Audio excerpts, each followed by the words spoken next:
Basically आज का जो हमारा सेशन है that is on startups. First of all startups, what is startup? Startup start with an idea. So startup जब idea से स्टार्ट होगा तो आपने जरूर कुछ सोचा होगा कि आप अपने बिजनेस का नाम क्या रखोगे। आपने जरूर सोचा होगा कि इनोवेशन आपका क्या होगा, प्रोडक्ट होगा या सर्विस होगी, या फिर आपकी ये क्या चीजें होंगी।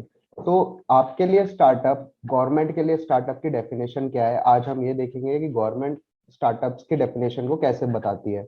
दूसरा, बेनिफिट्स क्या है, अगर डीपीपीआईटी में अगर हम रजिस्टर होते हैं तो डीपीआईआईटी के बेनिफिट्स क्या है, डीपीआईआईटी क्या है। ठीक है, इसके अलावा हम बात करेंगे स्टार्टअप्स को जो भी टैक्स में एग्जम्पशंस मिलती हैं उसकी बात करेंगे। उसके अलावा डीपीआईआईटी के अंडर रजिस्टर होने से जितने भी बेनिफिट्स मिलते हैं उनको हम one by one go through करेंगे कि कौन कौन से बेनिफिट्स हैं जो स्पेशली स्टार्टअप्स के लिए गवर्नमेंट प्रमोट करती है।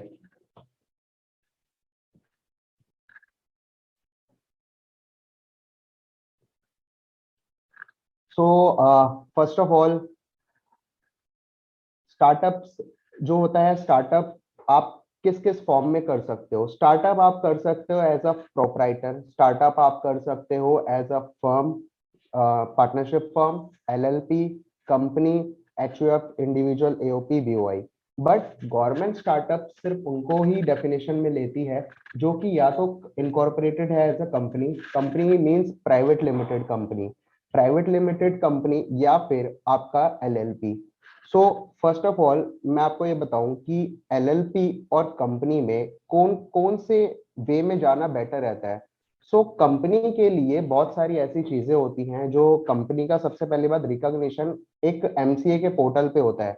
सो कंपनी प्रेफरेबल ज्यादा होती है। लिमिटेड लाइबिलिटी पार्टनरशिप में भी एमसीए पे उसकी रिकॉग्निशन है, बट लेकिन कहीं ना कहीं दोनों एक जैसे ही हैं तो क्यों ना कंपनी में जाए। दूसरा, प्राइवेट लिमिटेड वर्ड मिलता है। तीसरा, आप अगर किसी को भी पिच करने के लिए जाते हैं, कहते हैं कि ये हमारी कंपनी है, तो वो आप पे क्वेश्चन नहीं कर सकते। आप कह सकते हो आराम से कि मेरी कंपनी एमसीए पे रजिस्टर्ड है। आप गूगल पे जाते हो, एमसीए 21 सर्च करते हो और आप चेक करते हो कंपनी नेम से, और आपकी कंपनी वहां पे रजिस्टर्ड मिलती है जिसमें आप उसमें शेयर होल्डर या फिर डायरेक्टर्स रिकॉग्नाइज्ड होते हो। सो कंपनी गूगल पे कहीं पे भी आपको मिल सकती है, कोई भी उसको चेक कर सकता है। तो company is the better way to start with the startup.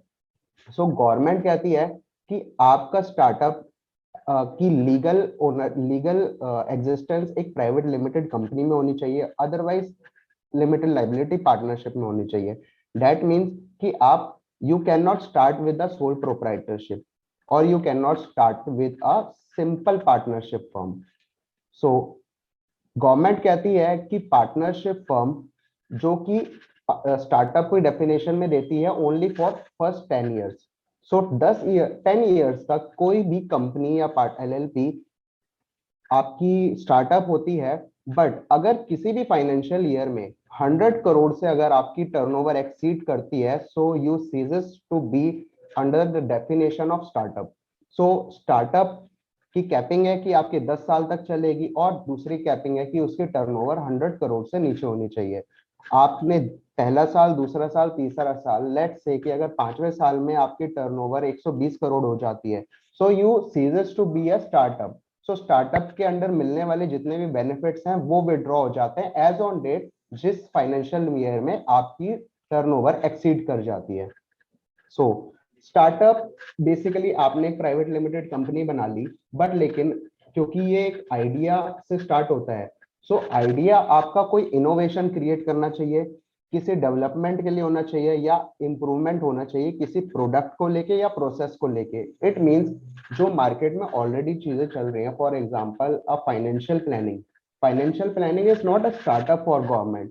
ठीक है, तो startup must be N innovation. और दूसरी चीज कि अगर आप कोई भी चीज ऐसे करते भी हो, so it must have the high potential of employment generation. Government का पर्पस स्टार्टअप्स के लिए जीडीपी की ग्रोथ है, साथ ही साथ गवर्नमेंट का पर्पस है कि एम्प्लॉयमेंट को भी ग्रोथ मिले। So employment is also a very key important factor for this startup promotion by the government. So, first of all, we will discuss DPIIT क्या है? What is DPIIT? DPIIT is department, central government की department है, that means department for promotion of industry and internal trade. So DPIIT में startup सारे registered होते हैं। जो भी स्टार्टअप कंपनी या एलएलपी के फॉर्मेशन में होते हैं वो अपने आप को डीपीआईआईटी में रजिस्टर करते हैं for getting benefits out of them. DPIIT में रजिस्ट्रेशन कैसे करना है उसको भी हम आगे देखेंगे और समझेंगे कि डीपीआईआईटी में रजिस्ट्रेशन कैसे होता है। बहुत इजी है, बहुत सिंप्लीफाइड डॉक्यूमेंट्स हैं, ज्यादा कुछ चीजें नहीं है, तो वो भी हम आगे देखेंगे।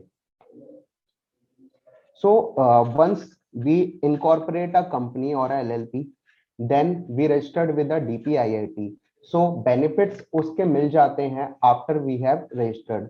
So benefits क्या क्या हैं इसको पहले हम go through करेंगे। Intellectual property right, that is IPR. IPR क्या होता है? आपने एक स्टार्टअप के लिए कुछ सोचा, आपने उसके लिए पेटेंट, आपका कुछ प्रोसेस होगा, आपने कुछ नाम सोचा होगा उसके लिए, so that needs to be secured. Secure कैसे होता है वो इंटेलेक्चुअल प्रॉपर्टी राइट से, that is trademark, patents, copyright. So this thing जो डीपीआईआईटी के अंडर रजिस्टर्ड होते हैं स्टार्टअप्स, उनके लिए ये चीजें थोड़ी सिंप्लीफाइड हैं। डीपीआईआईटी की तरफ से कुछ फैसिलिटेटर्स भी एम्पेनल्ड हैं सेंट्रल गवर्नमेंट के पास जो आपकी हेल्प करते हैं विदाउट एनी चार्जेस, क्योंकि उनको चार्जेस पे कौन करता है? उनको सेंट्रल गवर्नमेंट चार्जेस पे करती है। So second point is relaxation in public procurement norms. For example आपने कभी जेम के बारे में सुना होगा। GeM is a government portal for procurement. तो जेम के अंडर जितने भी आप से गुड्स सेल कर सकते हो, तो उसके लिए बहुत सारी ऐसी कंडीशंस होती हैं टेक्निकल बिड्स के लिए या फिर प्रोफेशनल टेक्निकल और फाइनेंशियल बिड के लिए, जहां पे रिक्वायरमेंट होती है कि आपको एक अर्नेस्ट मनी डिपॉजिट यानी कि कुछ पैसा गवर्नमेंट के पास रखवाना पड़ता है फॉर गेटिंग दिस टेंडर। सो बहुत सारी ऐसी चीजें होती हैं स्टार्टअप्स के लिए, उनमें रिलैक्सेशंस हैं। सो that is public procurement norms जिसको रिलैक्स किया गया है। फिर उसके बाद हम बात करेंगे लेबर एंड एनवायरमेंटल लॉज, मतलब जितने भी एनवायरमेंटल लॉज और लेबर लॉज में सर्टिफिकेट्स होते हैं। सो जनरली कंपनीज को सर्टिफाइड करवाना पड़ता है किसी चार्टर्ड अकाउंटेंट से या किसी एक्चुअरी वैल्यूएशन से या किसी गवर्नमेंट ऑफिशियल से। सो यहाँ पे उसको भी रिलैक्स किया गया है by getting the document self certified. So आप अपने डॉक्यूमेंट्स को सेल्फ सर्टिफाई करके भी लेबर एंड एनवायरमेंटल लॉज में काफी सारे लॉज हैं, अराउंड 7 एनवायरमेंटल लॉज हैं, लेबर एंड एनवायरमेंटल लॉज हैं, जहां पे आप इस चीज का आपको रिलैक्सेशन मिलता है। फिर उसके बाद हम बात करेंगे एग्जिट फॉर स्टार्टअप। स्टार्टअप कर लेते हैं, कंपनी को इनकॉर्पोरेट कर लेते हैं, बट लेकिन कंपनी का फॉर्मेशन जितना इजी है उससे भी डिफिकल्ट होता है कंपनी को शट डाउन करना। सो स्टार्टअप्स के लिए फास्टर एग्जिट है कंपनीज में, इसको भी हम आगे डिस्कस करेंगे कि इसमें चीजें कैसे गो थ्रू होती हैं। फिर उसके अलावा स्टार्टअप के लिए बहुत सारे स्कीम्स है, गवर्नमेंट की स्कीम्स है, फंडिंग स्कीम्स हैं जो कि आपको पता ही है, ठीक है। सो उसको भी डिस्कस करेंगे। फिर उसके बाद हम बात करेंगे जितनी भी टैक्सेशन नॉर्म्स होती हैं स्टार्टअप्स के लिए। तो स्टार्टअप्स के लिए गवर्नमेंट क्या क्या देती है, for example section 56 to 80 IAC, 54 GB, section 79। So taxation को लेके आज हम डिस्कस करेंगे कि स्टार्टअप्स के लिए गवर्नमेंट क्या क्या टैक्सेशन नॉर्म्स में रिलैक्सेशन रख रही है, क्या क्या उनको बेनिफिट्स दे रही है। So first of all we start with intellectual property right. So intellectual property right यानी कि ट्रेडमार्क। सो ट्रेडमार्क के लिए जो भी एक फीस होती है for general companies, that is 8,000 for 10 years, but startups के लिए ये फीस सिर्फ और सिर्फ 1600 रुपीज होती है, that is 80% of the cost. So जब भी आप अपनी कंपनी के लिए ट्रेडमार्क रजिस्टर करवाने जाते हैं, तो सबसे पहले you find a chartered accountant और एडवोकेट और a trademark agent. So they take their charges for that. So आपके लीगल चार्जेस, प्रोफेशनल चार्जेस लगते हैं वहां पे। Second is the government fees, that is 8,000 rupees for 10 years. Although MSMEs के लिए ये 50% रिलैक्सेशन है, 4,000 rupees for 10 year, but startups के लिए 80% रिलैक्सेशन पे है। सो यहाँ पे आपको रिलैक्सेशन मिलती है ट्रेडमार्क में, जो कि एक बहुत जेन्युइन चीज है, बिकॉज जब भी आप स्टार्टअप करते हैं तो आपका नाम कोई दूसरा पर्सन आपसे पहले ना ले ले, तो उसके लिए आपको अपना नाम को रजिस्टर करवाना पड़ता है। उसके अलावा अगर हम बात करें कि बहुत सारे ई कॉमर्स ऑपरेटर्स होते हैं, ई कॉमर्स ऑपरेटर्स आपका प्रोडक्ट तभी लिस्ट करने देते हैं जब आपके पास उस ब्रांड नेम के लिए कुछ ना कुछ लीगल डॉक्यूमेंट हो। So what's the legal document? It's the trademark. So सबसे पहली बात, गवर्नमेंट ने अपनी फीस को रिड्यूस करा, गवर्नमेंट ने अपनी फीस 8,000 को रिड्यूस करके 1,600 करा। साथ ही साथ अगर हम बात करें लीगल एंड प्रोफेशनल फीस की, सो प्रोफेशनल फीस जो कि एडवोकेट या चार्टर्ड अकाउंटेंट की होती है, उसके उसको रिमूव करने के लिए या उसको कट करने के लिए गवर्नमेंट ने अपने फैसिलिटेटर्स जो हैं एमपैनल करे। ये फैसिलिटेटर आपके साथ कनेक्ट रहते हैं, आपको गाइड करते हैं और आपकी हर चीज में मदद करते हैं। So that's the basic purpose for intellectual property right, because किसी भी कंपनी इनकॉर्पोरेशन, स्टार्टअप के लिए company incorporation then trademark, that's the must thing. ठीक है। उसके अलावा public procurement norms. Public procurement norms means GeM portal, जिसके बारे में मैं आपको बताया। दूसरा e procure dot gov dot in. तीसरा ई टेंडर्स। ये ऐसे वेबसाइट्स हैं जहां पे आप अपने गुड्स या सर्विस को गवर्नमेंट को सेल कर सकते हो। गवर्नमेंट टेंडर्स निकालती है टू प्रोवाइड देम गुड्स और सर्विसेज, और जहां पे आप जाके उसको फिलअप करते हैं। सो इन वेबसाइट्स पे, इसके अलावा और भी वेबसाइट्स होती है, सेंट्रल गवर्नमेंट की अलग होती है, स्टेट गवर्नमेंट्स की अलग होती है। तो इन वेबसाइट पे जाके आप अपने आप को रजिस्टर करते हो। यहाँ पे दो तरीके की बिड्स होती हैं, that is technical bid and another is financial bid. तो टेक्निकल बिड्स में वो कई बार जो है आपसे वो कहती हैं कि आपकी जो फॉर्मेशन होनी चाहिए वो इस ड्यूरेशन में होनी चाहिए।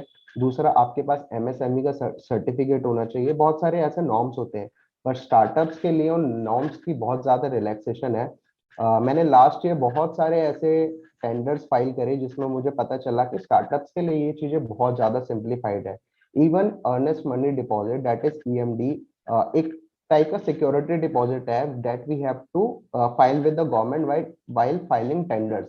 तो जब भी टेंडर्स के लिए फाइल करते हैं, even for a chartered accountant, जब भी हम गवर्नमेंट के सर्विसेज के लिए टेंडर्स फाइल करते हैं, तो वहां पे हमें ईएमडी देना पड़ता है। अगर हमें टेंडर नहीं मिलता है इफ बाय चांस, तो वो पैसा हमें वापस मिल जाता है, बट लेकिन अपफ्रंट में हमें वो पैसा डिपॉजिट करना ही पड़ता है।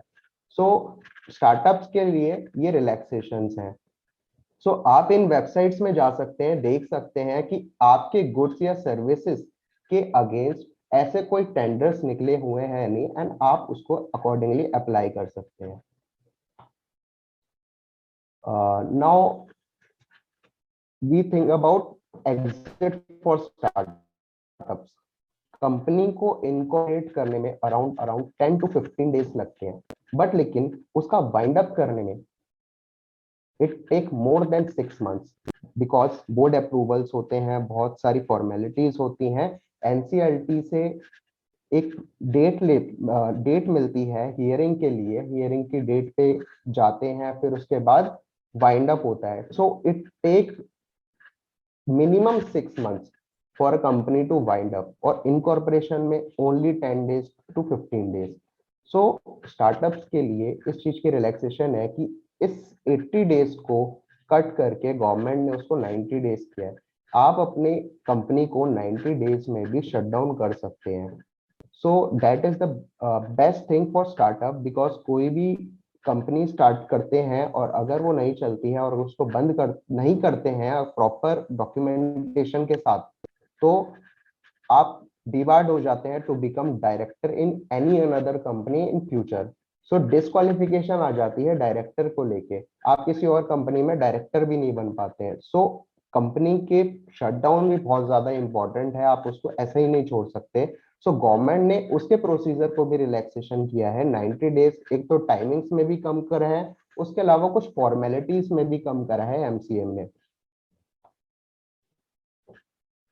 तो एज अ चार्टर्ड अकाउंटेंट, अब मैं आपको बताता हूँ what are the tax benefits for startups. So startups के लिए first of all section 56(2)(7)(b है, जो कि इनकम फ्रॉम अदर सोर्स का सेक्शन है। जनरली होता क्या है कि अगर कोई प्राइवेट लिमिटेड कंपनी अपने शेयर्स को सेल करती है, प्राइवेट लिमिटेड कंपनी अपने शेयर्स को सेल करती है more than its face value, that is nominal value, that is 10 rupees और 100 रुपीज। जनरली 10 रुपीज से स्टार्ट होता है।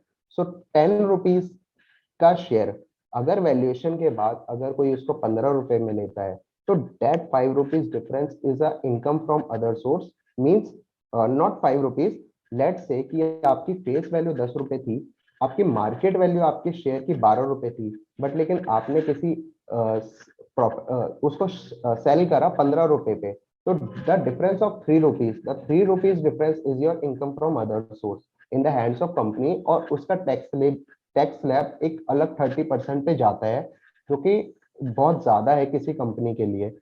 जब भी कोई स्टार्टअप करते हैं उसके बाद बहुत सारी वेंचर्स कंपनीज आती हैं आपके लिए कि आप हमें बताइए कि आपने अपने स्टार्टअप, उनको इंटरेस्ट होता है, जैसे आपने शार्क टैंक देखा होगा।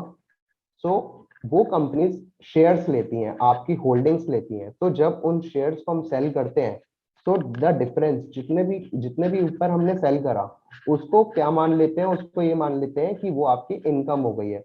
बट लेकिन गवर्नमेंट ने स्टार्टअप्स के लिए रिलैक्सेशन किया है। कैसे किया है वो उसको देखते हैं। सो कोई भी स्टार्टअप अपनी फेस वैल्यू से ऊपर अगर अपने शेयर्स को बेचती है, तो आपकी डिफरेंसेस को इनकम नहीं माना जाएगा, provided there must be some condition. जो सबसे पहले बेसिक कंडीशन है कि आपको टैक्सेशन बेनिफिट्स के लिए आपको इंटर मिनिस्ट्रियल डिपार्टमेंट के साथ अपने आप को रजिस्टर करवाना पड़ेगा।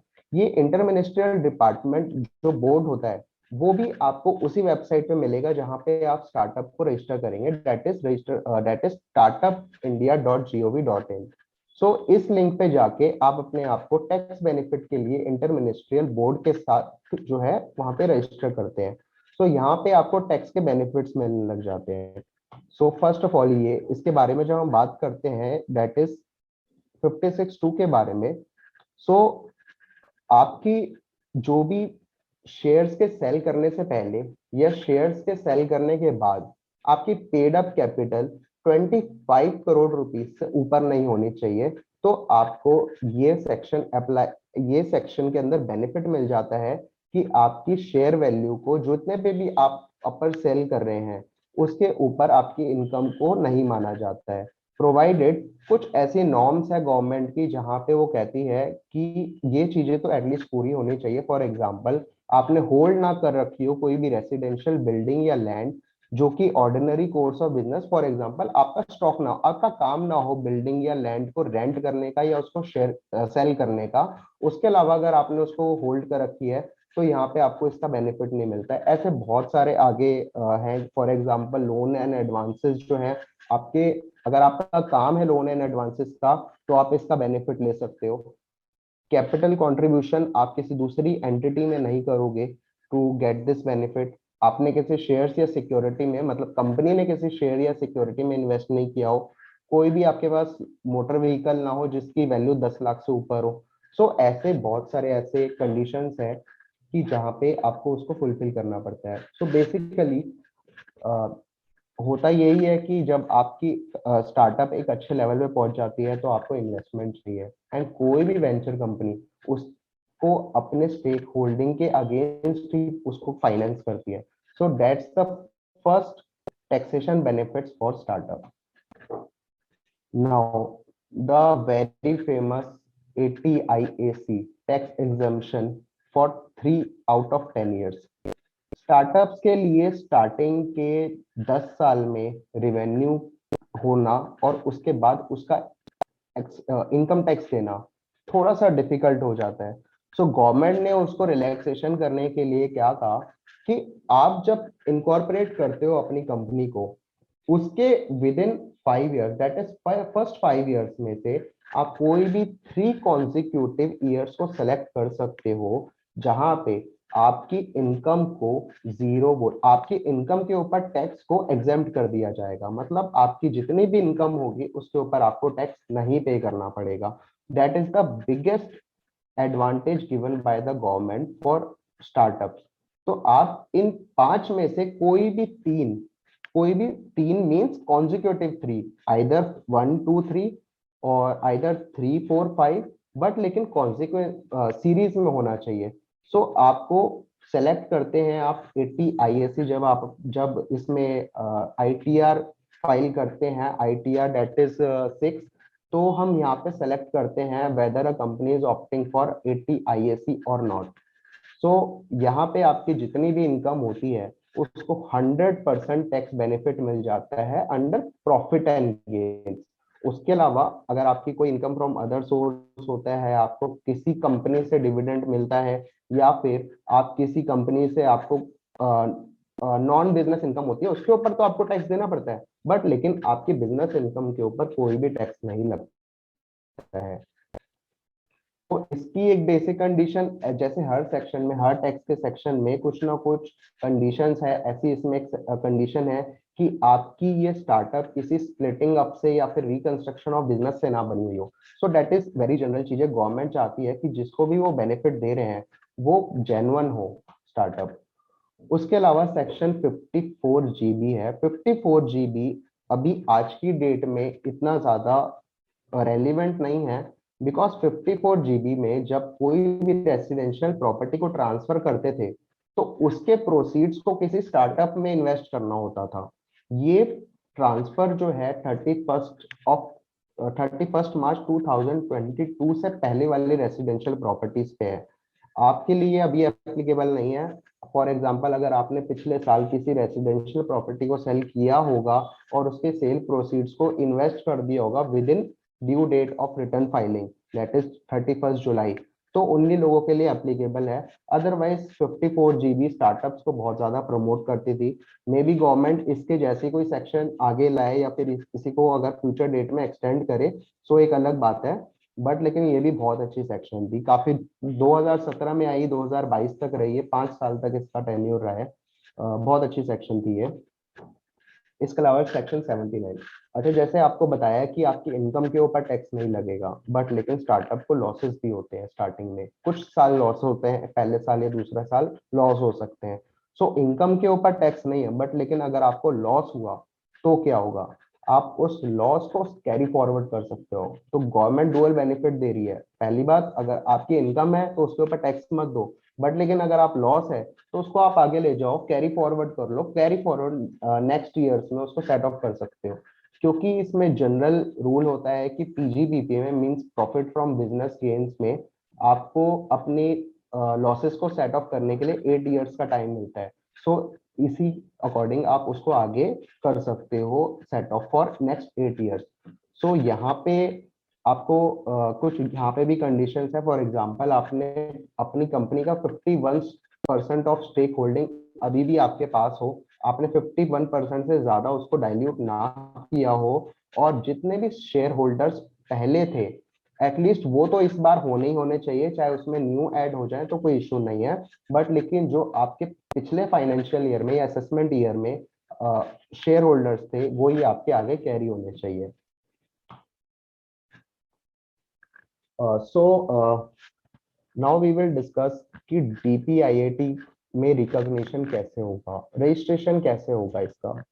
सो बेनिफिट्स आपको बताए, वेरियस स्कीम्स हैं, टैक्सेशन स्कीम्स है, रिलैक्सेशंस हैं, इंटेलेक्चुअल प्रॉपर्टी राइट है, पर लेकिन इसमें हम रजिस्टर कैसे करेंगे। सो ये एक वेबसाइट है startupindia.gov.in, जहाँ पे गवर्नमेंट ने स्टार्टअप्स के लिए सब कुछ दे रखा है। अगर आप इस वेबसाइट को देखोगे तो यहाँ पे सारी चीजें हैं। आप यहाँ पे जाओगे, यहाँ पे आप लॉग इन करोगे, बहुत सिंप्लीफाइड फॉर्म है, इसको आप आराम से रजिस्टर कर सकते हो खुद को। फर्स्ट स्टेप में आप रजिस्टर करते हैं, सेकंड में एक you make a normal user ID, then इसका एक फॉर्म होता है, OTP के थ्रू फिर इसको फाइल करते हैं, और इस फाइल करने के बाद इसको सबमिट करते हैं। बहुत बेसिक चीजें मांगते हैं कि आपके स्टार्टअप्स के बारे में थोड़ा पूछते हैं, और कुछ स्टार्टअप्स के लिए कुछ स्टार्टअप्स के लिए जो कैटेगराइज्ड है उसमें एक वीडियो रिकॉर्डिंग भी होती है, video that is pitch making video, जहाँ पे आप बताते हैं अपने बारे में कि हमारा जो स्टार्टअप है वो किसके ऊपर बेस्ड है और उससे हमें क्या चीज मिलेगी। So that is the very general thing to register with DPIIT। So यहाँ पे DPIIT के लिए बहुत ज्यादा डॉक्यूमेंटेशन रिक्वायरमेंट नहीं है। First of all is incorporation certificate. जब आपकी कंपनी इनकॉर्पोरेट हो जाती है तो उसके बाद आपको एक इनकॉर्पोरेशन सर्टिफिकेट मिलता है, that is COI। So COI की रिक्वायरमेंट, सेकंड डायरेक्टर की details, that is day number of directors. So directors अपने डे नंबर डालते हैं। फिर उसके अलावा अगर आपने अपनी कंपनी के नाम पे अभी तक का कोई पेटेंट या ट्रेडमार्क लिया हुआ है तो उसका आप डिटेल्स देते हो, जो कि एक ऑप्शनल होता है। फिर इसके अलावा कंपनी है तो कंपनी इनकॉर्पोरेट जब होती है तो पैन नंबर भी साथ में आता है। सो इसका पैन नंबर भी मिलता है। So you don't need any letter of recommendation और MSME सर्टिफिकेट और GST सर्टिफिकेट। देखो, GST एप्लीकेशन तभी होती है जब आपके बिजनेस की टर्नओवर 20 लाख से ऊपर जाती है, in case of goods, in case of services, and if you are in dealing with extents only with goods तो 40 लाख की टर्नओवर तक आपकी फर्म जो है वो वो होती है कि आप उसको GST में एग्जाम्प्ट होता है, तब तक आप कोई भी रजिस्ट्रेशन लेना मैंडेटरी नहीं है। सो GST सर्टिफिकेट जब भी आप स्टार्टअप स्टार्ट करते हैं so you have to think कि आपको आगे करना क्या है, उसके अकॉर्डिंगली ही GST में आप खुद को रजिस्टर करते हैं।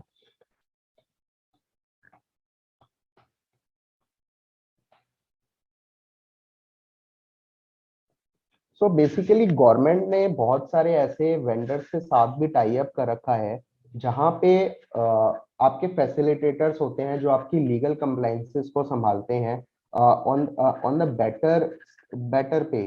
सो गवर्नमेंट के साथ बहुत सारे ऐसे फैसिलिटेटर्स हैं, एक्सीलरेटर कंपनीज हैं गवर्नमेंट के साथ में, जहाँ पे गवर्नमेंट को उनसे बेनिफिट मिल रहा है और उन्हें भी गवर्नमेंट से बेनिफिट मिल रहा है। So that's the whole thing about DPIIT and startup. So बहुत बेसिक है। सबसे पहले आपको एक कंपनी को इनकॉर्पोरेट करना है, इनकॉर्पोरेट करने के बाद उसको DPIIT में रजिस्टर करना है, एंड टैक्सेशन के बेनिफिट्स के लिए आपको फिर इंटर मिनिस्ट्रियल बोर्ड के साथ रजिस्टर करना है। टैक्सेशन के बेनिफिट्स तभी मिलेंगे जब आप अपनी कंपनी को इंटर मिनिस्ट्रियल बोर्ड के साथ रजिस्टर करेंगे। So as a chartered accountant, startup को स्टार्ट करना, उसके लीगल कंप्लाइंसेस एक कॉस्ट है। जितने भी हमारे लोगों से बात होती है वो बताते हैं कि वो चाहते हैं कि कम से कम कॉस्ट में काम हो। सो that is the main thing, because legal compliances cost होती है, वो रेवेन्यू को जनरेट नहीं करती है।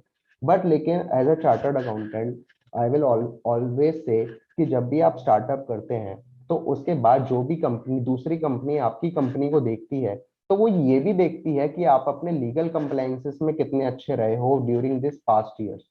तो वो ये भी देखते हैं कि आपने अपना कितना GST पे किया है, कि आप अपन क्या क्या आपने अपने MCA that is ministry of corporate affairs की फाइलिंग्स को टाइमली किया है कि नहीं किया है, आप गवर्नमेंट के साथ आपने कितना अच्छा फाइलिंग्स रखी हैं उसको भी देखती हैं। तो legal compliances are also necessary for a startup कि उसको भी आप ठीक ढंग से करते जाए। So you require a good legal team for that. So Richa ji.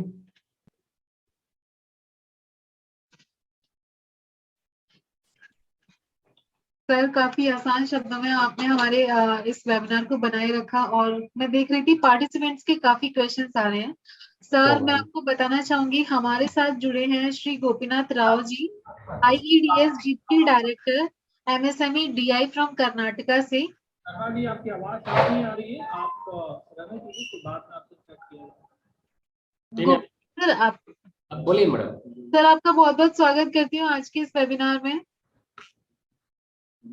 Thank you, thank you, thank you. Can you hear me? Yes sir. Yeah, thank you.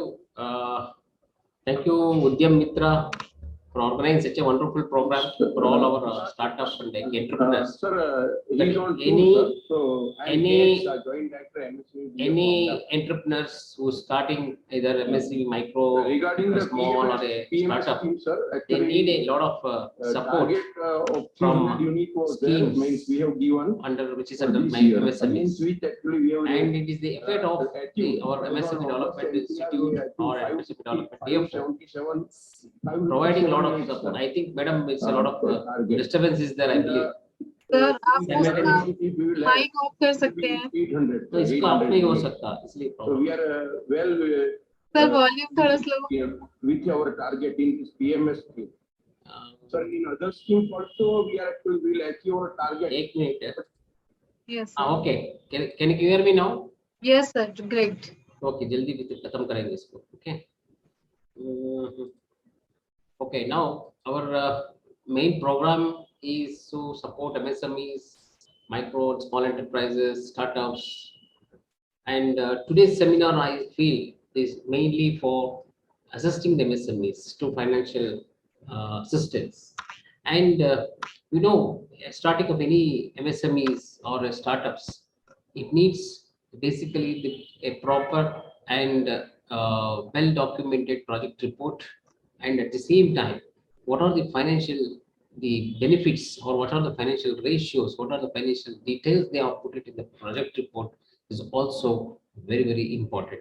So today we have schemes, PMEGP, the first generation scheme, financial scheme, where these young entrepreneurs can utilize, where the funding support of 50 lakhs for manufacturing and 20 lakhs for service sector have been approved by the government. So this is one of the best scheme. These online programs and the documents are very simple. The project report, your education certificate, your training certificate, all these documents are required to upload in the portal.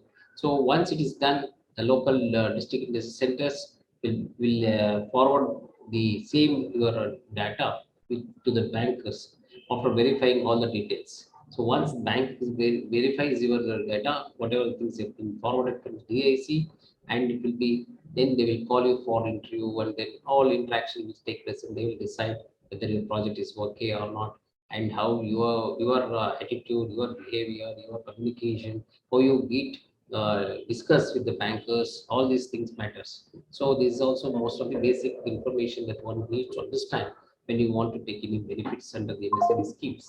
And apart from that, we have Mudra, and then Stand Up India for women and CST entrepreneurs, which is very important nowadays, because all the, as per the government of India's instruction, and we have been instructed to promote more and more women entrepreneurs, because under the Stand Up India scheme, because the activity, response or the progress in that particular scheme is not satisfactory. Now government is insisting more on that the Stand Up India scheme. So all the women entrepreneurs who are here, and they can make use of these opportunities. They can approach their respective banks, nationalized banks, or those who are in our Karnataka range. You can please come to our DFO, it is MSME DFO, so that we can also make an arrangement with the bankers to avail the benefits. So that's also major important, because you need a hand-holding support for all young entrepreneurs, because the present situation always maybe aggressive and dynamic and vibrant, but you need a hand-holding support. In the departments like MSME, DIC, and then KVAC, all these Government of India departments will definitely help you. And जितना ये webinar हो कर रहे हैं हम लोग उद्यमी मित्रा portal से, I think it is a very good initiative to handle all these young entrepreneurs, because time to time one needs a hand-holding support. So this is the work what we are Udyam Mitra is doing, and for that growth and support, and I would like to always be a part of this system ecosystem, so that we will also contribute something to the society, so that ultimately the country will grow and the economy will grow. That is the ultimate aim of our department and also individual. So I think thank you, madam, for giving me an opportunity. Since I have got another video conference going on simultaneously with the SME, I don't want to miss. This is my important issue. Okay. Sir Thank thank you. You much, आपने इतने busy schedule से भी हमारे लिए time निकाला, thank you so much sir. Thank you. Any question is there? Please pass on to me in my mail. I think you have got my mail. Okay We sir. will try to solve this issue and then give satisfactory level. I mean, any information. Thank you, Mr. Harish thank you so Gupta ji. Much, नमस्कार sir. Thank you. Sir अभी हम अपने questions को cover करेंगे, काफी participants के questions लगातार आ रहे हैं हमारे पास, तो मैं सभी पार्टिसिपेंट से रिक्वेस्ट करना चाहूंगी कि आप हैंड रेज कर लीजिए, फिर मैं आपको डायरेक्ट एक्सपर्ट से बात ज्वाइन करा सकते हैं हम।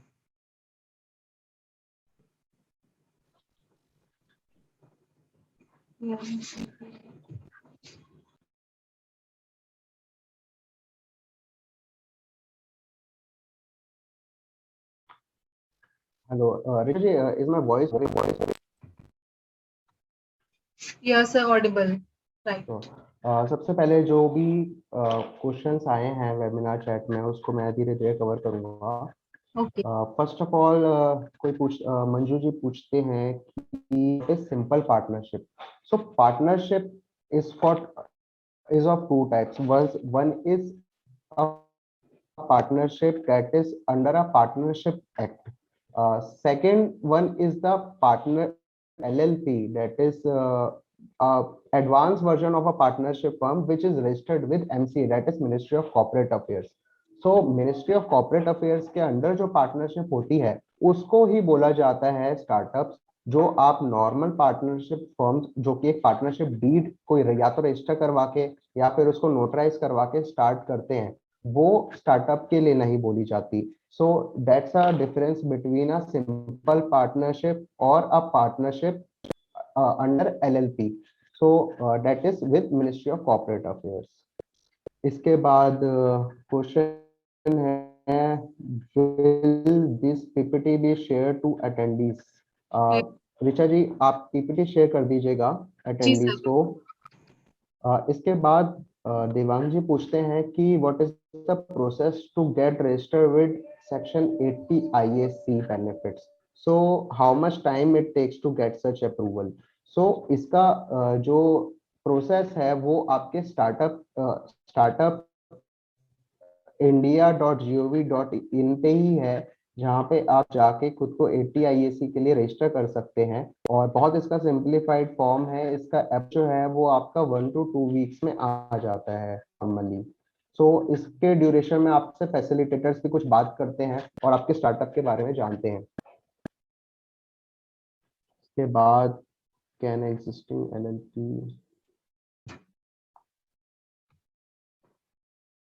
can an existing private limited company with MCA certificate can be considered as startup facility?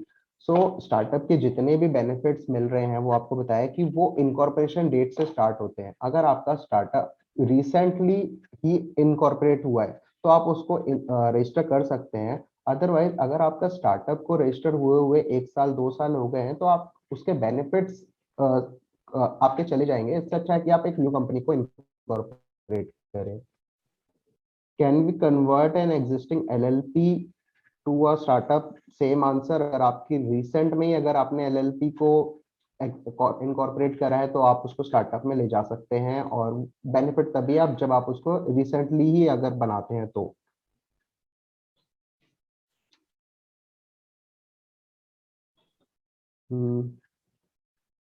Difficult for genuine people to get loan for MSME?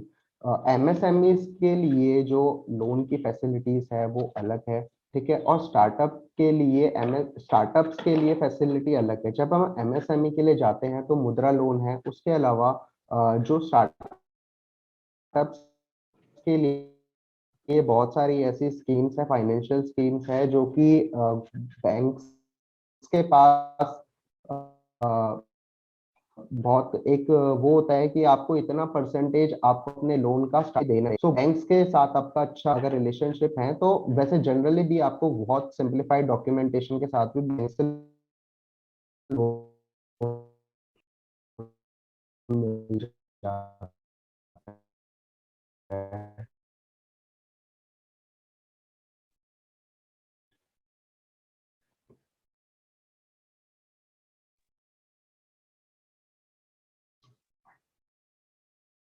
2018 में आपने उसको इनकॉर्पोरेट किया है, 10 करोड़ की आपकी वो हो गई है, तो ऑब्वियसली वो स्टार्टअप के लिए है, चाहिए तो आप उसको डीपी के इंजेक्शन कंपनी है तो आप जेम पोर्टल पे सर या आपकी फिर voice ना बहुत ब्रेक हो रही है।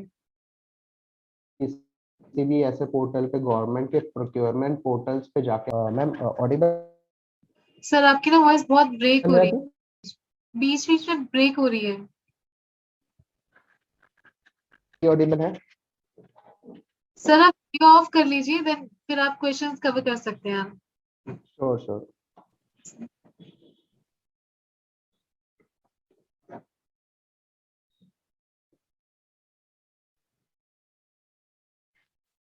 मैम एक बार रिपीट करोगे आप वीडियो ऑफ करके? Let me check with my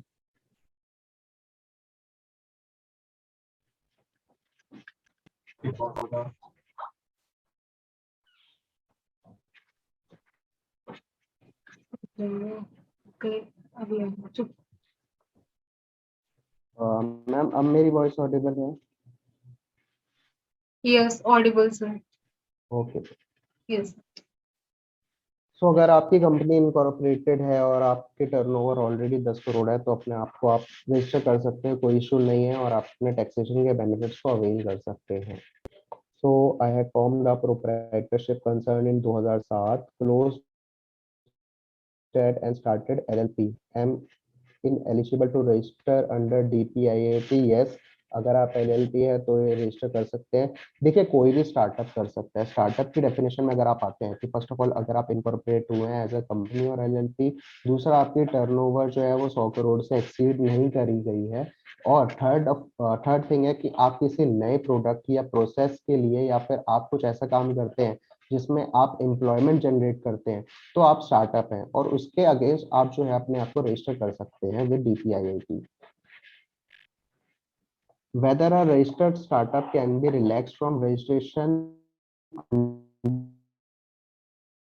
under shop and commercial establishment act, एक स्टेट गवर्नमेंट का एक्ट है। सो यहाँ पे आपको स्टेट गवर्नमेंट्स के साथ ही ये सारी चीजें को कंप्लाई करना पड़ता है, तो यहाँ पे इसके रिलैक्सेशन नहीं मिलती है for shop and commercial establishment act.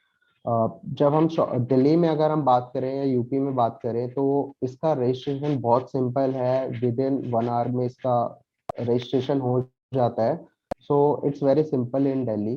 But लेकिन ये स्टेट गवर्नमेंट्स के हैं, म्युनिसिपल के अंदर आते हैं तो आपको इसमें रिलैक्सेशन नहीं मिलता है।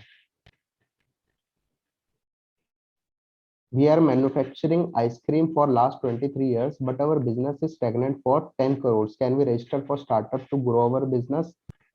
The answer is no, because आपकी कंपनी लास्ट 23 इयर्स पहले बनी थी, बट लेकिन जो स्टार्टअप का कॉन्सेप्ट है वो आया 2017 में। सो कंपनी जो गवर्नमेंट है वो सिर्फ उन्हीं स्टार्टअप्स को प्रमोट कर रही है जो 2017 के बाद इनकॉर्पोरेट हुए हैं।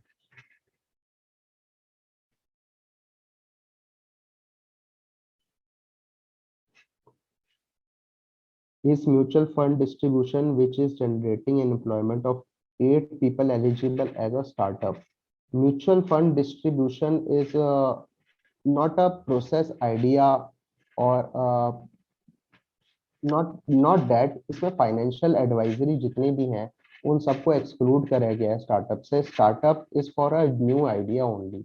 सो आप एक बार इसमें अप्लाई कर सकते हैं, अगर इसमें वो अप्रूवल देते हैं तो एक बार आप अप्लाई कर सकते हैं। Maybe you are generating employment, although 8 numbers is very less. So आप एक बार अप्लाई कर सकते हैं इसमें। Is it a requirement to have a turnover of 100 crore? Because I have tried to register DPIIT, but it's not accepting as our turnover is less than 10 crores. No, आपकी 100 करोड़ से नीचे का स्टार्टअप होना चाहिए। 100 करोड़ से अगर आप क्रॉस कर जाते हैं so you season two be under the definition of startup. So startup के लिए आपके 100 करोड़ से नीचे की टर्नओवर होनी चाहिए।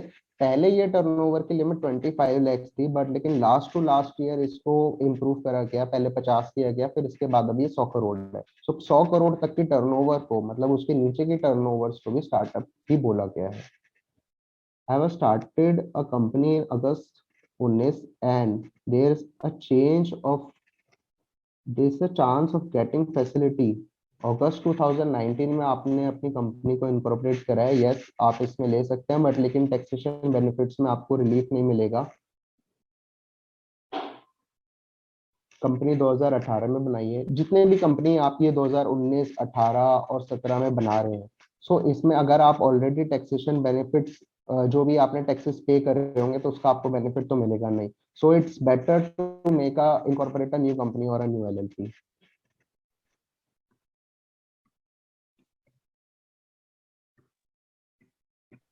सर काफी पार्टिसिपेंट्स ने हैंड रेज किया हुआ है, तो वो आपसे डायरेक्टली बात करना चाहते हैं, तो मैं सर कनेक्ट कर रही हूँ।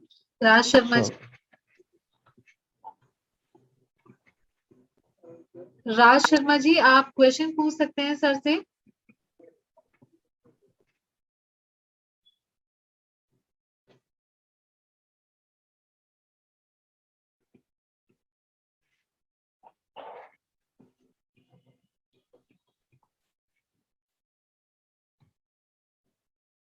स्वप्निल जी आप क्वेश्चन पूछ सकते हैं सर से। हेलो जी, आवाज यस आपको? जी आ रही है आपकी आवाज। जी नमस्ते। मुझे 2022 के स्टार्टिंग से ही मुझे और मेरे दोस्त को स्टार्टअप के लिए देखना था, पर पता नहीं परिस्थिति ऐसी आ रही कि हो ही नहीं पा रहा है, क्योंकि बैंक में भी जाते हैं तो वो लोन प्रोवाइड नहीं कर रहे हैं। Loan in PSB loan in 59 minutes जो है, वो भी ऐसे कहते कि बाबू, ऐसा बोलते बाबू तुम लोगों को लोन नहीं मिलेगा, कोई सरकार लोन नहीं देती है 59 मिनट्स में। ये स्टार्टअप हो गया, एमएसएमई बहुत सारे हैं, ऐसे खुद बैंक मैनेजर डिमोटिवेट कर रहे हैं। और हमारी फाइल रख दी, अभी तक कोई रिस्पॉन्स नहीं आया। तो स्टार्टअप में जाए, एमएसएमई में जाए, तो किस में जाए और कैसे मिल सकता है हमें लोन, ये कुछ समझ में नहीं आ रहा है। फर्स्ट जनरेशन बिजनेस के लिए हमें चाहिए, छोटा सा भी हो जाए तो ठीक रहेगा ना, क्योंकि मैन्युफैक्चरिंग का तो हमें करना था। तो अब गवर्नमेंट लोन नहीं दे रही, तो मैंने सोचा 5 या 6 लाख का लोन होगा तो हम टी शॉप ओपन करते हैं, फ्रेंचाइजी। तो कौन मदद कर सकता है न्यू जनरेशन के लिए? सर प्लीज स्पेशली बताइए, डीपली बताइए, न्यू जनरेशन के लिए कोई 10वीं पढ़ा न्यू हो। जनरेशन, जी बिल्कुल बिल्कुल। आपने अपने कंपनी को एज अ एमएसएमई रजिस्टर कर रखा है और एज अ स्टार्टअप? नहीं नहीं, रजिस्टर किया नहीं, रजिस्ट्रेशन प्रोसेस में है, कुछ एड्रेस के कारण थोड़ी सी प्रॉब्लम आ रही है। ओके ओके, आपकी कंपनी इनकॉर्पोरेशन प्रोसेस हाँ, में है, राइट? प्रोसेस में, एलएलपी में, प्रोसेस में। बिकॉज हर बैंक को एक कोटा होता है। फॉर एग्जांपल अगर आप 100 लाख का लोन अगर डिसबर्स कर रहे हो तो इतना आपके स्टार्टअप के लिए होना चाहिए, इतना आपके एजुकेशनल पर्पस के लिए होना चाहिए, इतना आपका फार्मर के लिए होना ही चाहिए।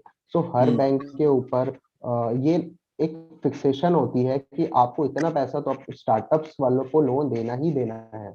सो अगर आपकी एक बैंक नहीं कर रही है तो दूसरी बैंक करेगी। गवर्नमेंट बैंक थोड़ा सा आपकी आनाकानी करती है, बट लेकिन आप एक बार बैंक स्विच करके देख सकते हो। दूसरी बात ये, अगर आप एमएसएमई रजिस्टर्ड स्टार्टअप हो तो उसके केस में क्या होता है कि फाइनेंशियल्स इंपॉर्टेंट होते हैं, क्योंकि बिना फाइनेंशियल्स के लोन को प्रोवाइड नहीं किया जाता है। बट जबकि अगर आप डीपीआईआईटी में रजिस्टर्ड होते हो तो उसके सर्टिफिकेट के बेस पे आप बैंक से लोन ले सकते हो। तो आप एक बार अपनी कंपनी को इनकॉर्पोरेट करके उसको डीपीआईआईटी में रजिस्टर करो। फैसिलिटेटर आपसे बात करेंगे और उसके अकॉर्डिंग वो आपको बताएंगे कि आप कौन से बैंक में जाके अपने एप्लीकेशन को दे सकते हो। सो अभी आपका एप्लीकेशन देना वर्थ नहीं रहेगा, और आपकी एप्लीकेशन को अगर वो रिजेक्ट कर देंगे तो फिर कहीं ना कहीं आपकी वो सिविल पे भी इफेक्ट करता है। सो आप जी पहले अपनी कंपनी को इनकॉर्पोरेट करो। धन्यवाद हर्ष जी। मुझे पूछना था कि मैंने केवीआईसी सर्टिफिकेट ले रखा है एक्चुअली, तो उसका बेनिफिट क्या हो सकता है मुझे, और कब हो सकता है? और सिबिल पे इफेक्ट, यानी उसका डीपली आप थोड़ा बताएंगे थोड़ा सा, क्योंकि सिबिल पे है थोड़ा सा बैलेंस।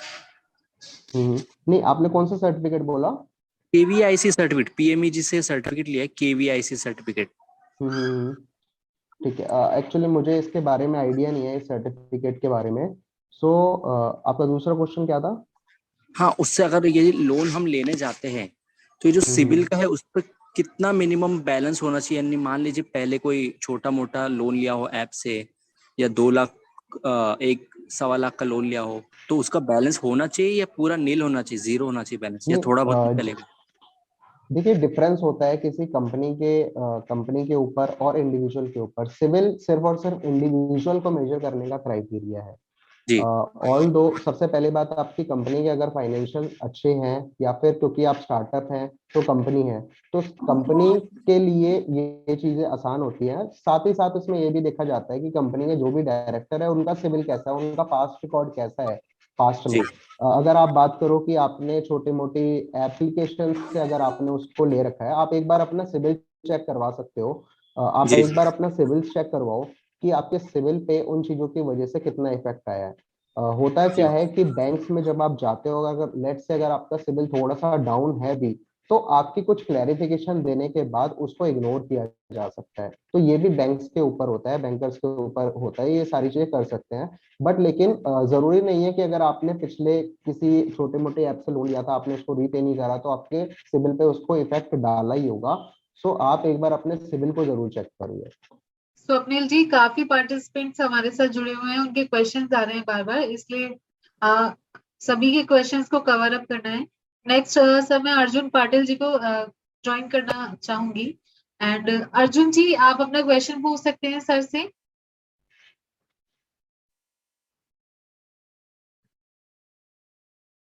आवाज आ रही है सर? यस, आपकी आवाज आ रही है। हाँ नमस्ते सर। सर हम्म, मेरे एक 3 सवाल थे। जैसे स्टार्टअप जी के रिगार्डिंग, जैसे आपने कहा कि इन्वेस्टमेंट की लिमिट अगर 100 सीआर तक है, 100 करोड़ तक अगर है, तो एक बात पूछनी थी मुझे। जो एफपीओ होती है, farmer producer company, farmer producer organization, वो भी एसपीआईसी एलिजिबल होती है स्टार्टअप में? नहीं, एसपीआईसी रजिस्टर्ड नहीं होती है, बिकॉज उनका प्रोसेस अलग होता है। कंपनी इनकॉर्पोरेशन में उनका एक अलग ही होता है एसपीआईसी में। बट लेकिन ये सिर्फ और सिर्फ प्राइवेट लिमिटेड कंपनीज के लिए ही किया हाँ गया है। लेकिन ये जो है कंपनी एक्ट 2013 के अंडर में ही रजिस्टर्ड होती है ना एफपीसी? ये एसपीसी कंपनीज एक्ट 2013 के अंडर ही रजिस्टर होती है फॉर फार्मर्स, बट लेकिन उसका एक डिफरेंट प्रोसेस है और डिफरेंट उसमें डॉक्यूमेंटेशन होती है। तो यहाँ पे सिर्फ प्राइवेट लिमिटेड कंपनीज को ही लिया जाता है स्टार्टअप्स में। अच्छा। और आपने जैसे कहा, जहाँ आपके जानकारी के अनुसार, कि लेबर और एनवायरनमेंट डिपार्टमेंट से सेल्फ सर्टिफिकेशंस इशू किए जा सकते हैं, तो जो कुछ एक प्रपोजल बना रहे थे हम, जिसमें इथेनॉल मैन्युफैक्चर कर रहे हैं और प्रोजेक्ट कॉस्ट 100 सीआर तक ही है और कंपनी हम्म। प्राइवेट लिमिटेड ही है, तो इस केस में क्या हमको इसी लेना पड़ेगा? देखिए रिलैक्सेशन ना कुछ कुछ डॉक्यूमेंट्स में ही है।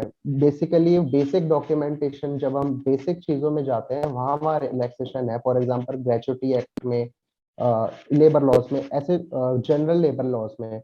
जब आप स्पेसिफिक लेबर लॉज की बात करते हो, अगर आप किसी स्पेसिफिक प्रोडक्ट को लेके जाते हो, तो जहाँ पे उनके नॉर्म्स आपके कहते हैं कि आपके, क्योंकि एथेनॉल एक फ्लेमेबल आइटम है, तो हाँ। उसके लिए हो सकता है कि बहुत सारे उन्होंने रिस्ट्रिक्शन लगा रखे हो, तो उसको कंप्लाई करना जरूरी है। अच्छा, मतलब ये कोई नहीं कि लेबर और एनवायरनमेंट डिपार्टमेंट से यहाँ कोई सेल्फ का डिक्लेरेशन वाला पार्ट नहीं रह सकता? नहीं नहीं नहीं, कुछ चीजों पे ही रिलैक्सेशन है, हर चीज पे नहीं है। अच्छा ठीक है सर। और ये सर 2016 में अगर कंपनी इनकॉर्पोरेट है तो उसको रजिस्टर कर पाएंगे? सर उसको रजिस्टर करने का ना एक्चुअली आपको बेनिफिट नहीं होगा, बिकॉज आपको गवर्नमेंट से पैसे आप बाकी चीजों से ले लोगे, बट लेकिन टैक्सेशन में उसको बेनिफिट नहीं ले पाओगे। अच्छा। उसके अलावा, हाँ उसके अलावा ये भी नॉर्म है कि आपके 2000, क्योंकि 2017 में स्टार्टअप का जो आया है ये सारी चीजें, तो आपकी जो स्टार्टअप है वो 2017 के बाद इनकॉर्पोरेट होनी अच्छा चाहिए। अच्छा। गवर्नमेंट, आप अगर एक बार को कर भी दोगे तो गवर्नमेंट ना प्रमोट सिर्फ उन्हीं को ही कर रही है जो रिसेंट स्टार्टअप्स होते हैं। ठीक है sir, thank you. Sir next मैं खुशबू जी को ऐड कर रही हूँ। खुशबू जी, आप अपना क्वेश्चन पूछ सकते हैं सर से।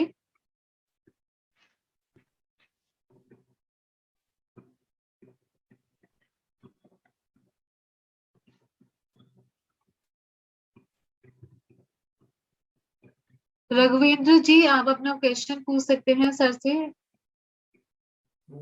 Hello.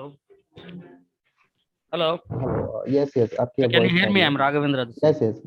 बस या हमने एक्चुअली ना, हमारा अच्छा खासा चलता हुआ, उसमें भी हमने एमएसएमई के लिए लोन अप्लाई किया था 59 मिनट्स वाले में, पीएसबी 59 मिनट्स वाले में अप्रूवल भी हो गया। कमीशन भी ले लिया, अप्रूवल भी हो गया। वो अप्रूवल लेटर लेके जब बैंकर्स के पास जाते हैं तो बैंकर्स ने without even seeing the file भी नहीं देखना चाहता। वो बोल रहा है कि मैं नहीं दे सकता हूँ, आप जाके मोदी से ले लो, बोलता है बैंकर्स।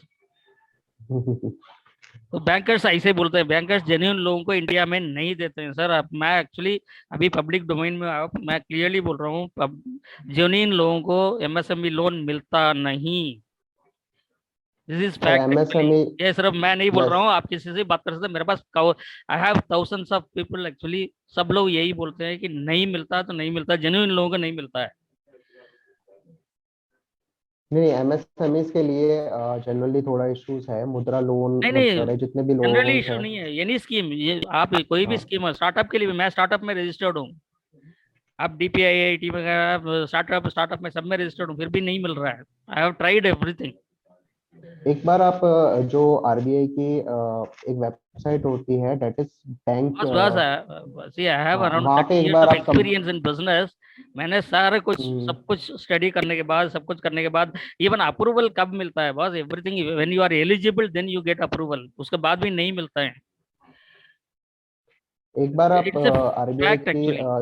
हाँ, RBI की वेबसाइट पे एक बार जो बैंकर्स की कंप्लेन होती है ना, आप एक बार वो करके देखिए, तो बैंक जरूर इसके ऊपर कोई ना कोई एक्शन जरूर लेती है। अगर आप एक बार करेंगे ना, आप वो इसी बात से ही डर जाते हैं कि आप कहीं ना कहीं जो आप उनकी जो कंप्लेन लगाने वाले हो, दैट इज रघुवेंद्र जी, मैं आपसे रिक्वेस्ट करना चाहूंगी कि आप अपने पेपर्स जो हैं, डॉक्यूमेंट्स वगैरह, तो आप उद्यमिता हेल्पलाइन के साथ शेयर कीजिए। हमारी टीम आपसे जल्द कनेक्ट करेगी और सॉल्यूशन देगी बहुत जल्द। एंड सर, मैं बिल्कुल। अगेन खुशबू जी को अलाउ करना चाहूंगी। खुशबू जी, आप क्वेश्चन पूछ सकते हैं सर से। सर, मैं ये जानना यस, चाहती हूँ कि जो स्टार्टअप है और शॉप एक्ट में उनको रजिस्ट्रेशन करना कंपलसरी होता है, ठीक है, बट यस। अगर वो मतलब कुछ टाइम बाद में रजिस्टर करते हैं तो क्या वो पेनल्टी से उसमें वहां पर भी बेनिफिट मिल सकता है क्या उनको, मतलब नहीं नहीं, वो वहाँ डेफर्ड हो बेनिफिट्स नहीं सके मिलेगा, पेनल्टी? बिकॉज ये स्टेट गवर्नमेंट का मैटर है। यहाँ पे स्टेट गवर्नमेंट्स को ही उस हिसाब से अपने अकॉर्डिंगली काम करते हैं वो। ठीक है, ओके। नेक्स्ट सर, मैं अक्षय जी को ज्वाइन कर रही हूँ। अक्षय जी, आप क्वेश्चन पूछ सकते हैं सर से। Yeah, hi. Good evening. Hello, good evening. Yeah, so basically मैं ये बोलना चाहूँगा कि मैंने रिसेंटली मैंने फर्म चालू किया है, स्टार्टअप। सो MSME को अगर इन्वेस्टर्स को अप्रोच करना है, like you know there are many venture capitalist और एंजल इन्वेस्टर्स जो बैठे हैं, तो उनको अप्रोच कैसे करें, और जब हम अप्रोच करते हैं वो जो चैलेंजेस जो होता है जो एंटरप्रेन्योर्स फेस करते हैं ड्यूरिंग रेज फंड्स, वो कैसे टैकल करें? सर देखिए, सबसे पहली बात तो आपने अपने फर्म मींस प्रोप्राइटरशिप है या फिर आपकी कंपनी है? It's a private limited company. Private limited company, okay. So आप एक्सेलरेटर कंपनीज होती हैं, आपके ideas, main thing is pitching. So जब आप अपने आइडियाज के साथ उनकी पिच करते हैं, तो आपके फाइनेंशियल रेशियोज, प्रोजेक्ट रिपोर्ट्स, इन सब के ऊपर आपसे जो है चीजें मांगते हैं। सो बेसिकली होता क्या है कि बहुत सारे जो नए स्टार्टअप्स होते हैं वो इन चीजों में थोड़ा सा लैग कर जाते हैं कि उसकी प्रेजेंटेशन को सही नहीं दे पाते हैं या रेशियोज को सही कैलकुलेट नहीं कर पाते हैं। सो इन चीजों के लिए जो भी उनकी रिक्वायरमेंट है, ठीक है, उनकी डॉक्यूमेंटेशन करना बहुत ज्यादा इंपॉर्टेंट है। जैसे मैंने पहले भी बताया कि कोई भी अगर एक्सीलरेटर कंपनीज होती, कोई भी अगर वेंचर कैपिटल कंपनीज होती हैं, वो ये भी देखती हैं कि आपने अपने बिजनेस के लिए जितने भी एथिकल रखा अपने आप को, तो क्या आपने गवर्नमेंट के लिए भी खुद को एथिकल रखा है नहीं। सो लीगल कंप्लायंसेस अलोंग विद आपके जो प्रोडक्ट का इनोवेशन है, और आपने जितनी भी चीजें उसमें करी हैं पास्ट में, जो भी चीजें उन्होंने मांगी है, वो कहीं ना कहीं आपकी प्रॉपरली डॉक्यूमेंटेड होना चाहिए। तो उसके बाद आराम से हो जाता है, उसमें ऐसा कोई इशू आता नहीं है। Okay documentation, projection report is very must. Okay आप अच्छे अगर आप अच्छे कंसल्टेंट से अगर आप प्रोजेक्शन रिपोर्ट बनवाएंगे ना, तो वो अकॉर्डिंगली बहुत अच्छा काम कर देते हैं। ओके। एंड एक और एक सवाल था, बट व्हेन वी ट्राई, मतलब जो स्टार्टअप्स होते हैं, तो when we try and approach bank, they ask minimum 6 to 12 months of transaction for availing any loan. तो उसको कैसे टैकल कर सकते हैं? ये एमएसएमईज के लिए ऐसा होता है, एमएसएमईज के लिए फाइनेंशियल की रिक्वायरमेंट होती है, स्टार्टअप्स के लिए आइडिया की रिक्वायरमेंट होती है। सो आप ये देख लीजिए आप कौन से स्कीम में अगर आप अपने आप को रजिस्टर करवा रहे हो, अकॉर्डिंगली बैंक तब आपसे चीजें मांगती है। क्योंकि बैंक को भी देखो आगे बताना है कि उन्होंने अगर लोन डिसबर्स करा है तो वो किस बेसिस पे करा है। वो भी आपसे मांगते हैं कि आपके लास्ट 6 मंथ्स में या 10 मंथ्स में या 12 मंथ्स में कितनी आपकी टर्नओवर रही है, आपने अपने जो गुड को इनोवेट किया है उसकी आपने सेलिंग कितनी करी है। So that's the depends upon bank to bank. कभी बैंक को जब लोन डिसबर्स करना होता है ना तो वो कैसे भी कर देते हैं, जब उन्हें कुछ नहीं करना होता तो आप 100 डॉक्यूमेंट्स दे दो, वो नहीं करते हैं। ठीक है, done sir, thank you so much.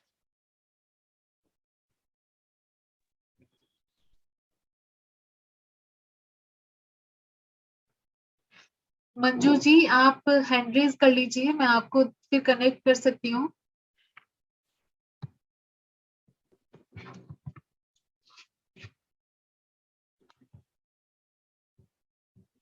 Manju ji आप क्वेश्चन पूछ सकते हैं।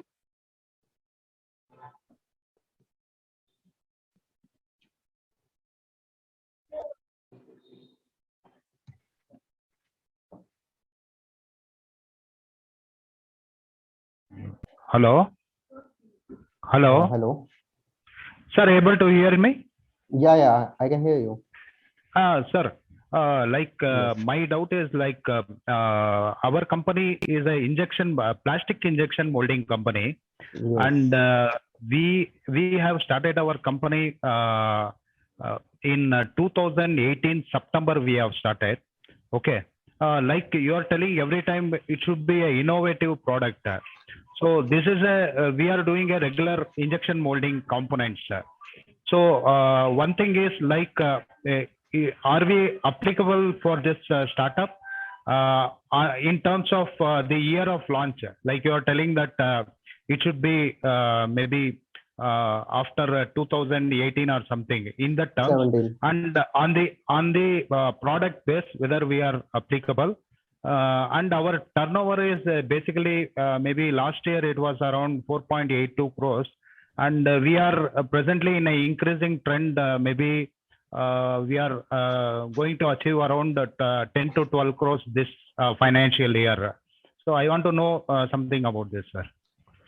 Yes, you can register yourself if you are a company or a LLP. So you can register under DPIIT if your company is, I think, registered in 2018, right? So you can give a try, and on that you have to upload a recorded video on DPIIT website itself.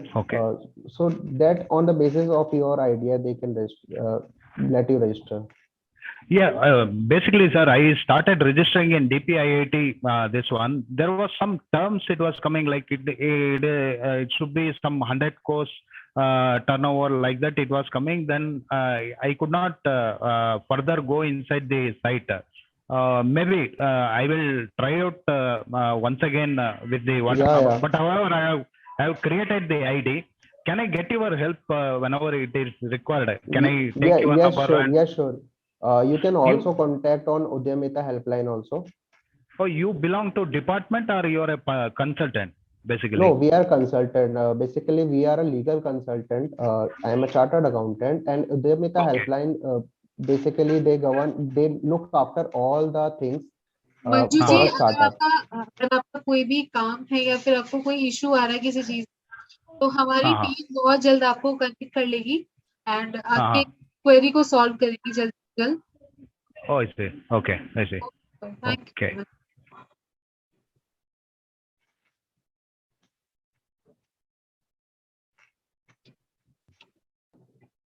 Sir next Shivani ji को मैं allow करना चाहूंगी। शिवानी जी आप question पूछ सकते हैं sir से। Hello. Yes, या हाँ जी, so I want to ask about government fundings. Government for government actually fundings. we are an IT firm and it's an LLP. So I want to ask about government funding, like how we can proceed, and if we get the government funding, what are the interest rates? Like what will be the process? मैं ये जानना चाहती हूँ आपसे. Yes yes for that, because government की क्या क्या schemes है स्टार्टअप्स के लिए, अपडेटेड क्या है, उसके लिए मुझे आइडिया थोड़ा कम है. आप उद्यमिता हेल्पलाइन में आप बात कर सकते हैं. They will definitely inform you about the schemes. अच्छा, मैम, ऑल ओवर आप मुझे बता सकते हैं, लाइक अगर गवर्नमेंट फंडिंग के लिए हमें अप्लाई करना होगा तो किस तरह हम कर सकते हैं, या फिर जनरली क्या प्रोसेस रहता है? ओह नो, शिवानी मैम, मैं आई आपको बताना चाहूंगी कि हमारी टीम बहुत जल्द आपसे कनेक्ट कर लेगी और आपका अगर कोई भी क्वेरी होती है जल्द से जल्द सॉल्व कराएंगे. जी ओके मैम. जी जी. आफ्टर वेबिनार आपको जल्द ही कॉल कनेक्ट हो जाएगी. Okay, thank you. Thank you.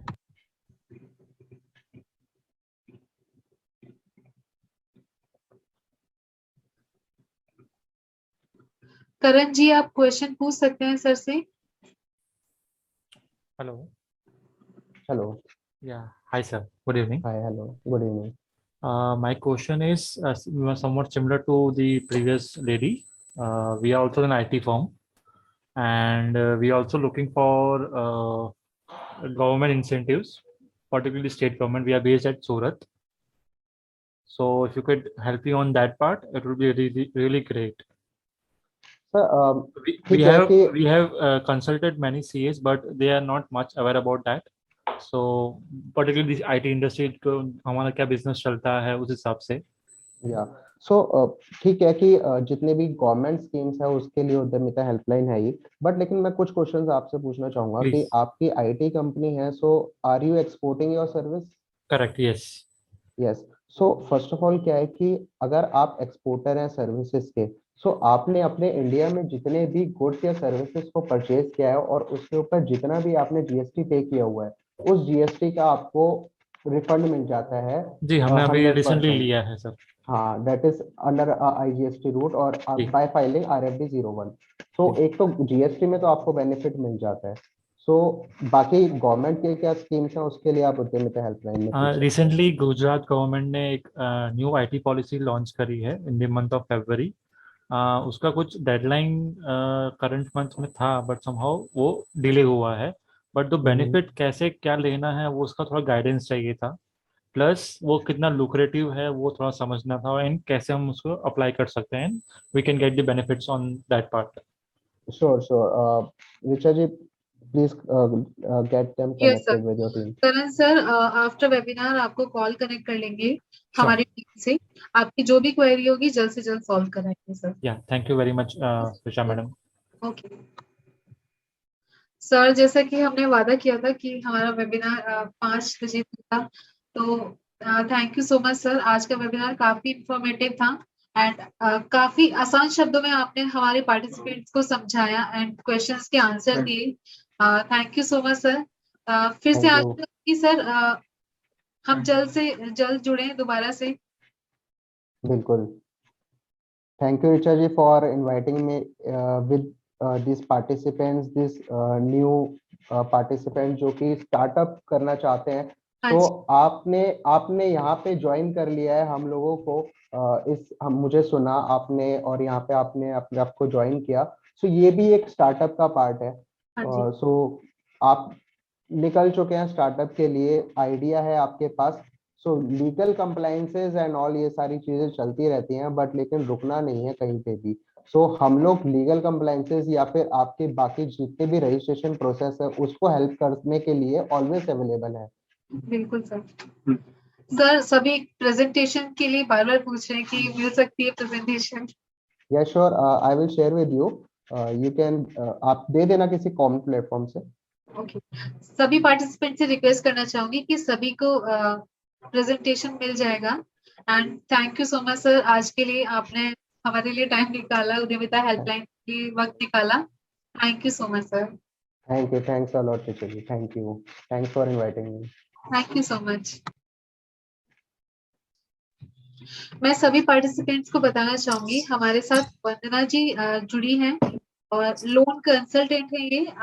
अगर आपको कुछ भी क्वेरी होती है तो आप डायरेक्टली मैं आपकी बात भी करा सकती हूँ अभी. And Hi everyone. So I heard about like सब लोगों ने क्वेरी रेज करी रिगार्डिंग कि बैंक से लोन नहीं हो पाता, कुछ पेपर मिसिंग आउट होते हैं, फाइल आगे नहीं जाती है। सो बेसिकली जितने भी मुद्रा लोन्स होते हैं, जितने भी स्टार्टअप लोन होते हैं, so we as a consulting firm हम लोग आपकी file from start to end तक रीच आउट कराते हैं बैंक से। जो भी पेपर मिसिंग होता है will help you in that. कुछ भी इश्यूज होते हैं, कई बार यूजुअली क्या होता है, बैंक्स को कोई ना कोई सर्टिफिकेट की रिक्वायरमेंट होती है, so we will provide you that also. और प्लस रेट बेनिफिट भी, क्योंकि we as a consulting firm and हम लोग पैन इंडिया बेसिस पे काम करते हैं, तो हमें रेट बेनिफिट भी काफी बेटर मिलता है। सो आप हमें रीच आउट कर सकते हैं, ईमेल आईडी और कॉन्टैक्ट नंबर शेयर्ड है हमारा। तो किसी भी तरह की आपको लोन की रिक्वायरमेंट हो, whether MSME, whether Mudra, whether startup, there several loan, CDGMAC भी होती है, बहुत सारे लोन्स है। आपका किस में फिट होता है, will see your papers and then will confirm you आपका किस तरह आपको लोन मिलेगा, कितनी अमाउंट के लिए आप एलिजिबल हो। सो आपको किसी भी तरह की क्वेरी हो, you can reach out to us. Thank you. Thank you so much ma'am. आपने लोन के बारे में बता दिया कि किस तरह से लोगों को लोन मिल सकता है। हमारे पार्टिसिपेंट्स काफी क्वेश्चन कर रहे थे आज की इस वेबिनार में। Right, ma'am. Thank you, thank you. So सभी पार्टिसिपेंट्स को बहुत बहुत धन्यवाद बोलना चाहूंगी कि आज के इस वेबिनार को काफी इंफॉर्मेटिव रहा आज का वेबिनार। आज के जो हमारे एक्सपर्ट थे हर्ष गुप्ता जी, उन्होंने काफी आसान शब्दों में इस वेबिनार को बनाए रखा। और मैं चाहूंगी अगर आपकी कोई भी क्वेरी होती है, क्वेश्चन होता है, अगर आपको डायरेक्टली एक्सपर्ट से 1-to-1 बात करनी है तो आप हमारी मेंबरशिप ले सकते हैं। एंड चैट बॉक्स में यहाँ पर डिटेल्स मेंशन है, तो हमारी टीम आपको बहुत जल्द कनेक्ट करेगी। और आज के वेबिनार को ज्वाइन करने के लिए सभी पार्टिसिपेंट्स का बहुत बहुत धन्यवाद।